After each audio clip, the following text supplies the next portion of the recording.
Good afternoon, and welcome to another edition of Forever Young, where we believe that age is just a number. I'm Dr. Sharon Mitchell. I'm one of your co hosts for the Forever Young broadcast. This is a production of Hope TV, where our executive director, producer rather, is Dr. E. Dewey Smith, and our producer is Benton Aladdin.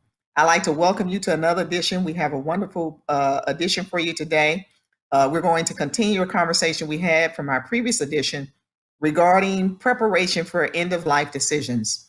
And so, before we go further, I'd like to certainly introduce my co host, the wonderful and most beautiful that we refer to her as beautiful, Miss Jean Hendricks. Jean, welcome to the show again. Can you say hello to everyone?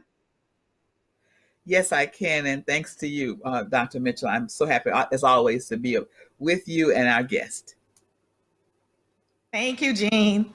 As you notice, we're missing one of our dynamic trios.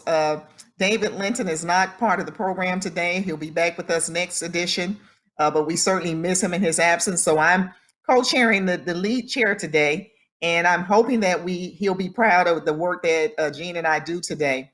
We have a wonderful guest that's going to share with us. Her name is Sherry Allen. She's an attorney. She's a founder and managing partner of Allen Law LLC, located in Atlanta, Georgia. She received her law degree from Indiana University School of Law and her Bachelor's of Arts degree from Indiana University. Attorney Allen is a trial lawyer specializing in catastrophic personal injury and military and veterans law. But the great thing she does is she spends and donates a considerable amount of her time, professional time, to Georgia Legal Services to provide access to low-income and disadvantaged citizens, and is a long-standing member of the Georgia Willis Project, where she helps senior citizens with end-of-life and estate planning decisions. And it's this kind of work and her expertise and knowledge that we are so excited that she will be sharing with you today as a part of our audience. But before we bring Attorney Allen and all of her expertise, we always have a nugget, something that is shared by our co-host, Jean. And Jean, do you have something for us today? Yes, I do.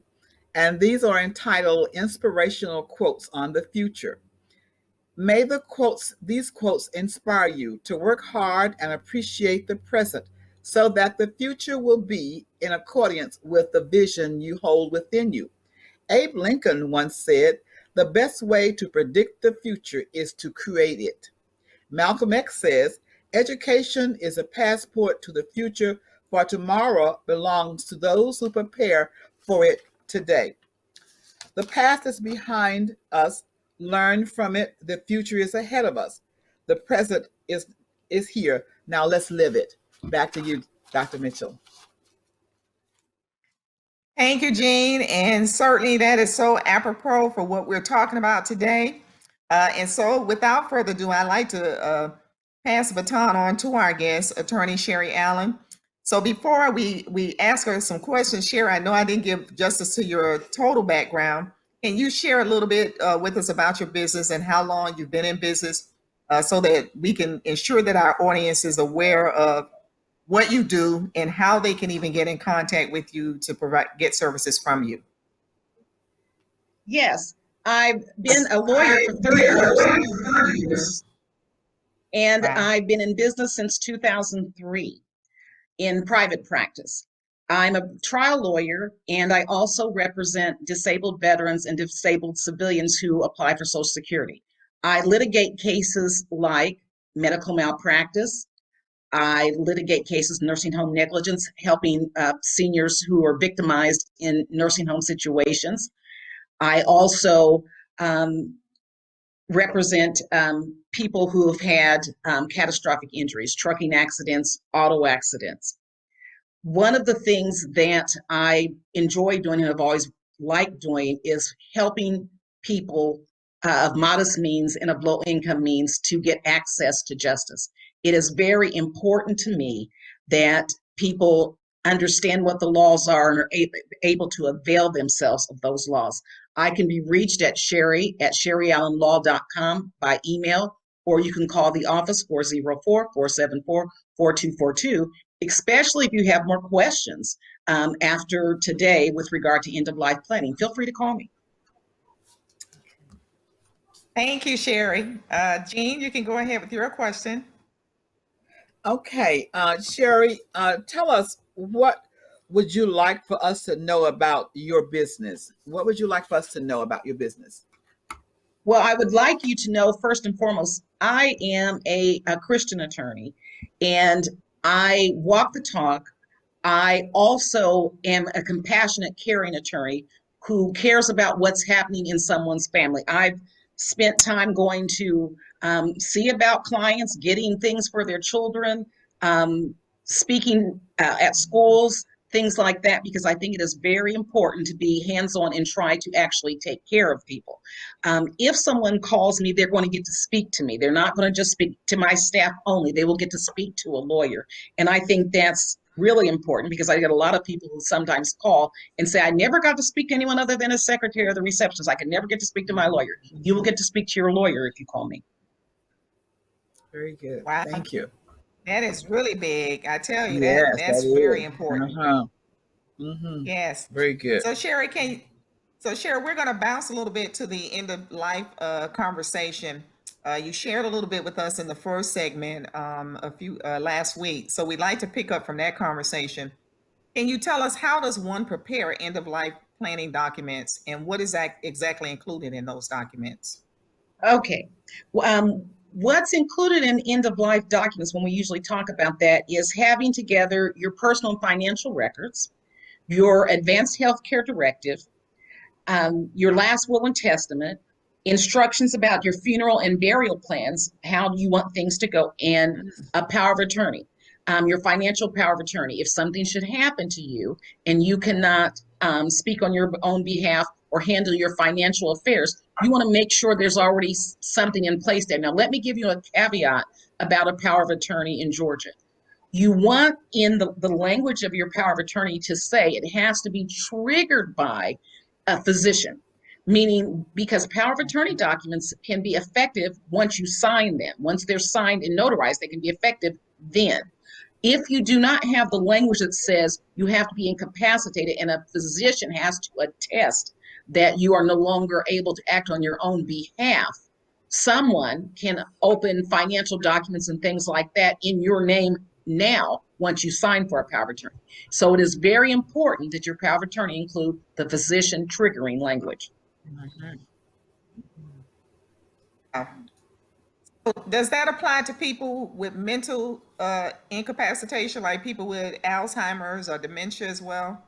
That would cover that. If they've had a power of attorney signed prior to that, that's exactly what happens. I can say from a personal standpoint, I had a family member who suddenly became ill and became incapacitated. And that person, the family member, had to go to court because although she was married to him, she did not have his power of attorney and he had his own business. So she could not act with regard to his financial affairs, although she was his wife. So she had to go to court to have the court give her conservatorship over her own husband. But if there had been a power of attorney document in place, it would have automatically passed that once he was incapacitated, she could act on his own behalf and deal with the banking information and all of that. And because it takes a while sometimes to get into court, it was a bit of a long process for her before she had access to any of the money, before she could deal with paying their house notes, things like that. It was really tough because there was no power of attorney in place already.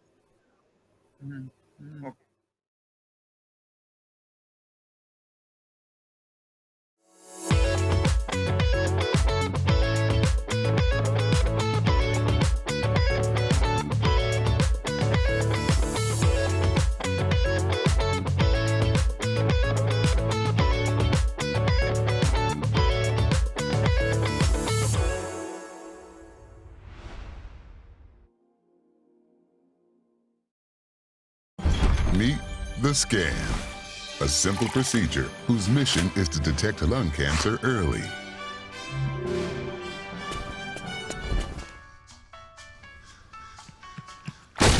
I'm here to save you!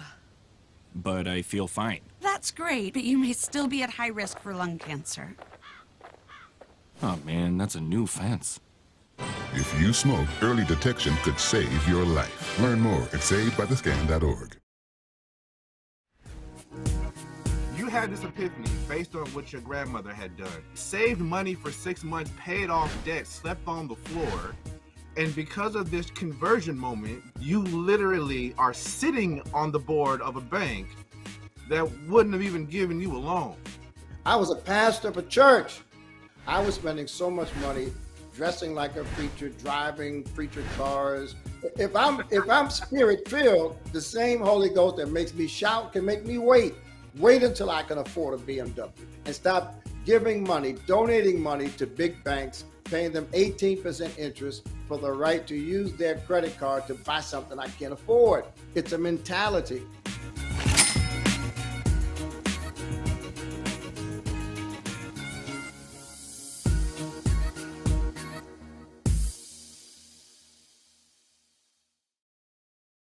With COVID-19 being such a traumatic experience for so many people, and a lot of people weren't even thinking, I'm sure, about, oh, well, I need to prepare a will or get myself ready.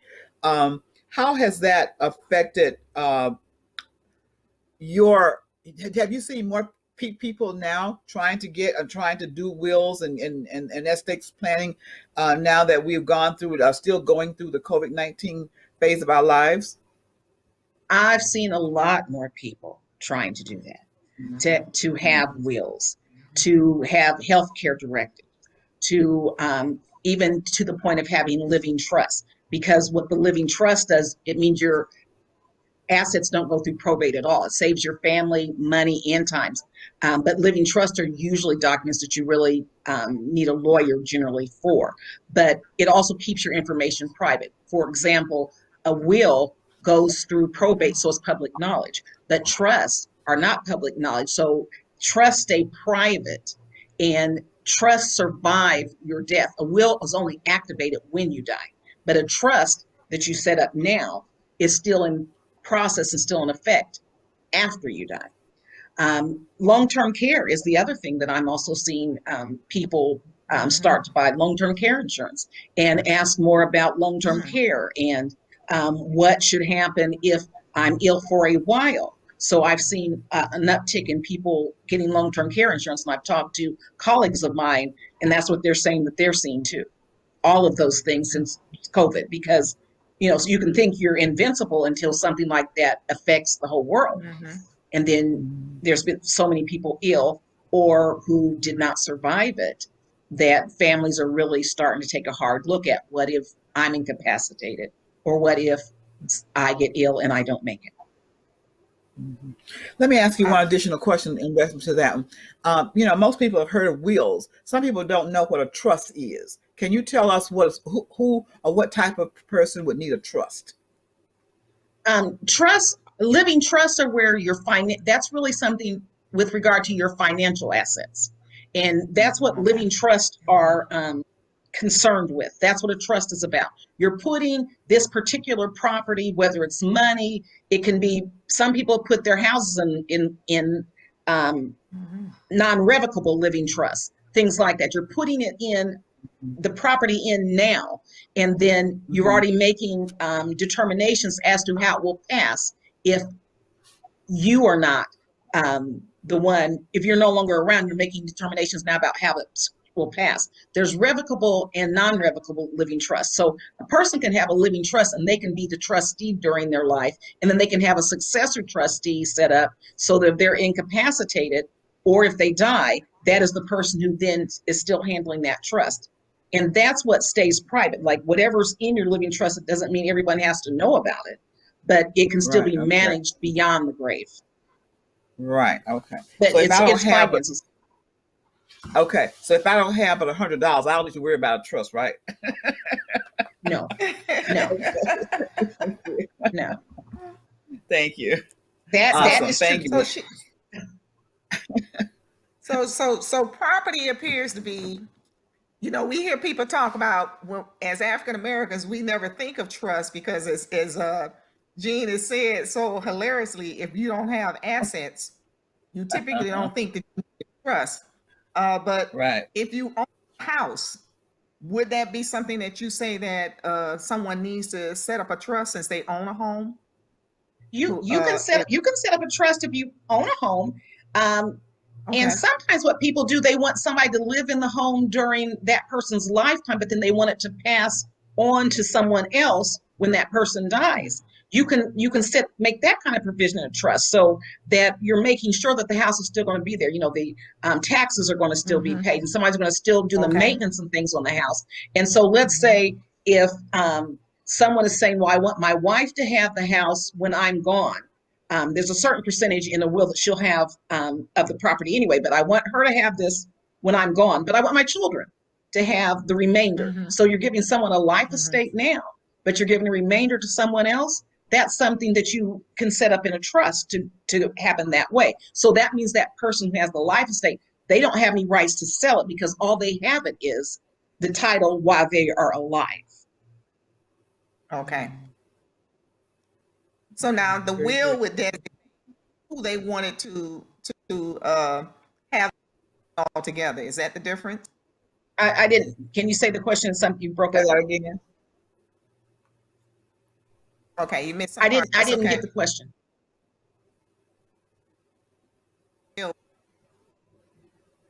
Okay. I think I'm freezing a bit. Can you hear me now, Sherry? Yes, I can. Yes. Okay, Jean, go ahead. Hey, Jean, you can pick up the next question. Okay. Can you tell us or just discuss the last? Next.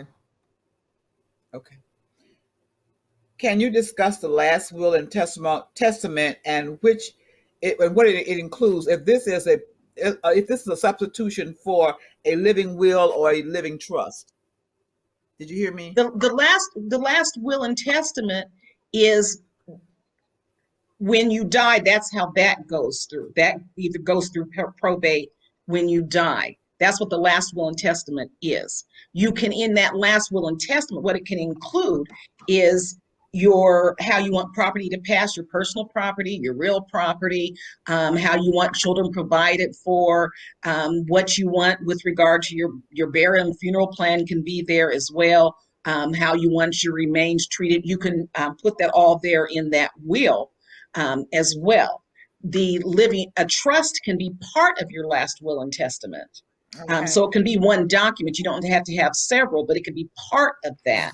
You can have a trust in there as well. You can have a living trust that's separate, and that, like I said, a living trust you can set up separately, but that is something where I say people really need a lawyer for, because what a lot of lawyers will say, and what we have problems with, is people actually putting the property into the trust, because that's what the trust is actually overseeing some property, and that property has to be transferred into there. Okay. That's kind of what I was inquiring about earlier, was the difference of the will. Does that designate who you want to have respective items that you leave as part of your estate? The will is the difference in that? Okay. Yes, it is. And I can give the audience an easy way to do it. Let's say, you've seen binders that students have and that they have pockets in them. Well, let's say you have like a pocket binder, your will in the front part of the binder, the pictures, you take pictures and put that person's name in the last part of the binder, and you can refer to that in your will. You can say, let's say it's going to be section A.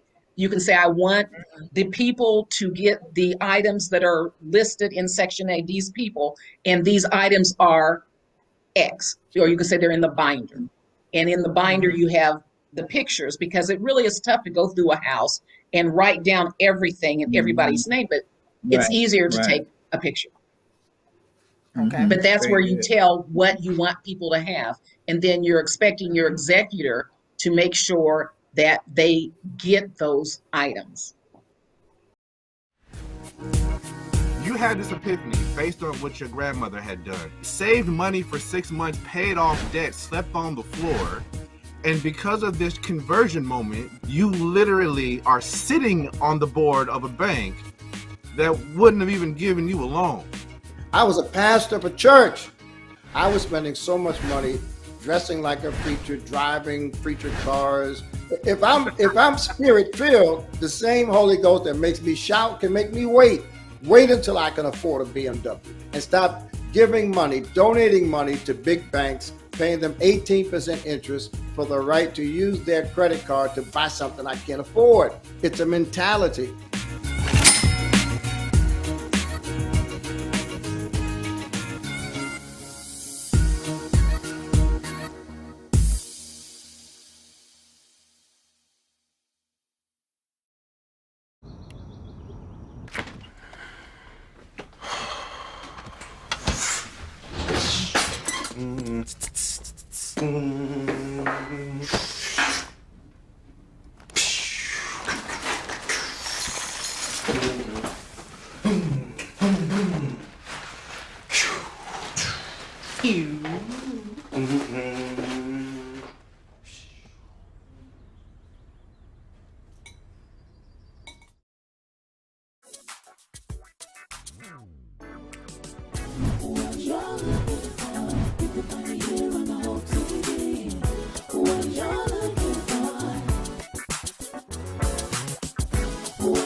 So now, Sherry, what happens to my estate if there is no will or trust written? I have to say, unfortunately, that's what I'm finding a lot with African American people, that we don't have a will. And you'd be surprised at people who you would think would have all of their affairs together, that have everything else so together, but they do not put everything into a will. So here's what happens. In Georgia, if you have children but no spouse, then your children split everything. And that's biological and adopted children. If you have a spouse and one child, they divide it equally. Let's say you have a spouse but more than one child, your spouse will get for sure 1/3. And then the children have to split the rest of the estate equally. If there's no spouse, no living children, then it passes down through your grandchildren. And then the grandchildren split the person's estate. And that's how it goes. The difficulty sometimes is, let's say when people don't have a will, there's no one designated to handle things. You may have a family member who's not doing everything above board. They may come in and take some of the most precious things or most costly things. And then no one knows what was there, what wasn't there. And then they're trying to figure out how to split things up. And unfortunately, there's items that, there's funerals to be provided for and things like that it really does help if you are already doing that prior to being ill or incapacitated. If you all don't mind, I can give a personal example of my mother. I remember my mother, she called me when she was still alive, she called me, and I lived in another city at the time, another state. She called me one Saturday and said, I want you to come and visit. I have an appointment I need to go to. She didn't tell me what it was. I get there and I think, we're just going to go see some friends or something. And she says, well, I want you to go with me to the funeral home. And I'm thinking, are you ill? Do you know? She said, oh, no, I'm perfectly fine. But we went there. She picked everything out. She gave me and gave him what her life insurance policy, all of that, had a copy. We took a copy there. When she did pass away, all I had to do was walk in there. He had it all. She had done it all. I didn't have to worry about whether or not this is what she wanted because she had done it. And she did it when she was well. She did it when she wasn't sick. There was nothing wrong. We ended up going to lunch afterwards. Wow. It was a fine day.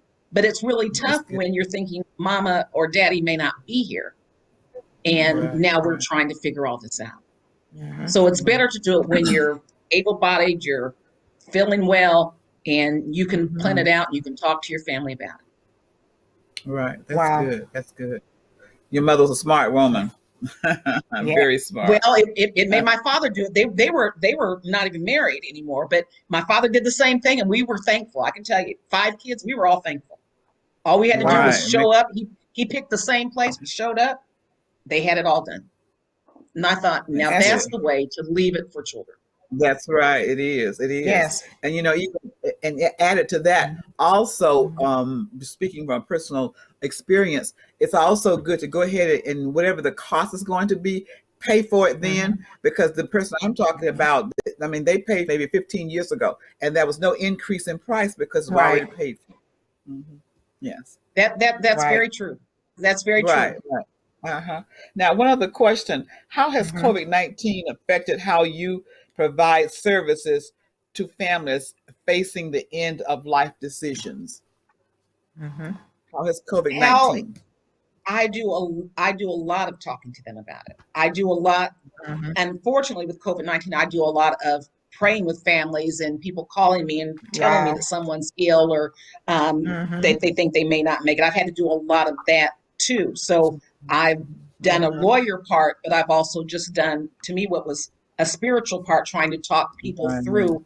And sometimes it's just talking to them about faith and believing that God can still heal and get them through something. That is how my business has changed, when before I would just have my lawyer hat on, and now I don't just have a legal hat on. I try to make sure that I'm really listening and hearing what, and sometimes praying, saying, God, how do I talk to this person? Because I notice in my own business, even when it's not COVID-19, when it's not end of life, I'm a lot more sensitive to what someone's plight is. And I thought I was caring before, but I'm a lot more caring now, because I don't know if I'm the last voice or if they're going to be fine or where they are emotionally. Because even with COVID, there's a lot of people who've ended their own lives during COVID. Yeah. Sherry, that's really good, which makes a difference of having a Christian attorney than someone that's just conducting business for you, because you can talk about faith, you can talk about enduring, and all those things that are spiritual related as well. I did want to ask, when you were talking about the estates themselves, when you talk about an estate, does the estate have to pay any debtors before the recipients can receive proceeds from? Okay. Absolutely. So how does that work then? Okay. And the executor is required to make sure that happens. So the executor is required. Now, you can designate that the executor is going to do it. You can designate in your will that the trustee is responsible to make sure it happens. But the court is going to expect that you have to give a notice to creditors. So you have to publish that this person has died, that you have to publish where they're supposed to file. It's all published in public record. And they have so many days that they have to make sure that they have filed their claims. And those claims get paid before any of the assets. So let's say there's personal property. It may be you have to sell something in order to make sure that claim is paid. A lot of times people have had outstanding hospital and medical bills because they've been ill prior to their passing. And although the estate has this money, the creditors have to get paid. Wow. That's why I asked that question. Go ahead, Jean. I was going to say, if you have credit and that this bill is not completely paid, you're saying that even though you're gone on, your whoever is in charge of your will or your estate, they have to pay that debt. Because think about this. This is money in your estate. This is not their money. This is your money. And if there are sufficient assets in the estate to take care of that. Now, I can tell you this, a lot of times I have been an executor. So I have had to negotiate and say, well, there's not that much money there. And I've had also creditors say, well, we'll just let it go. But most of the time they're putting their claim in, and the court, you have to give an accounting to the court.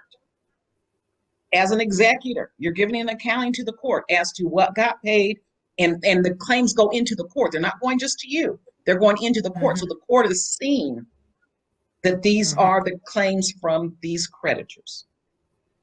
Wow. People can have their whole estate held up too. There can even be a personal injury matter that holds up your estate. Let's say the person died, but they had committed some kind of a negligent act or something against someone else. They can get that money out of your estate. Wow. I tell you, Sherry, you have truly educated us today. And unfortunately, we're out of time. So Sherry, I'd like you to certainly, in closing, give us a piece of what you would like to leave with our audience, because we are going to close out, because I'm getting the alerts from our associate producer that it's time for us to wrap up. And for those of you who just tuned in, this is Forever Young, a program of Hope TV. So Sherry, if you'll wrap up for us, what message would you like to leave with our audience at this time? The message that I would like to leave is, do not put off that end of life conversation. And for people who want to be proactive, especially with regard to putting passwords, things like that down so their family members can get into their computers to find out where things are, there is a book by a lady called Thelma Hall, who works a lot in church bereavement ministry, and it's called A Beacon of Life on Grief. And it kind of is a workbook for you to use to put information down so your family can just get that book when you pass away. And they'll know what your passwords are, where your things are, where your will is. And so it has all of these things in there that need to be handled, that a lot of times when you come to the church or the funeral home, they have no idea. But she's kind of put together what you need to do. And so that's what I would like to leave with the audience. Don't put off that conversation, have it now. Get those documents. Thank you, Sherry. Thank you so much. Well, again, on behalf of our team, yes, we'd like to say thank you. This was a great segment. And again, we'd like to say till next time, from Gene Hendricks, David Linton, and I, this is Dr. Sharon Mitchell. We'd like to say goodbye for this segment. And don't forget, age ain't nothing but a number, because we are forever young. See you next time.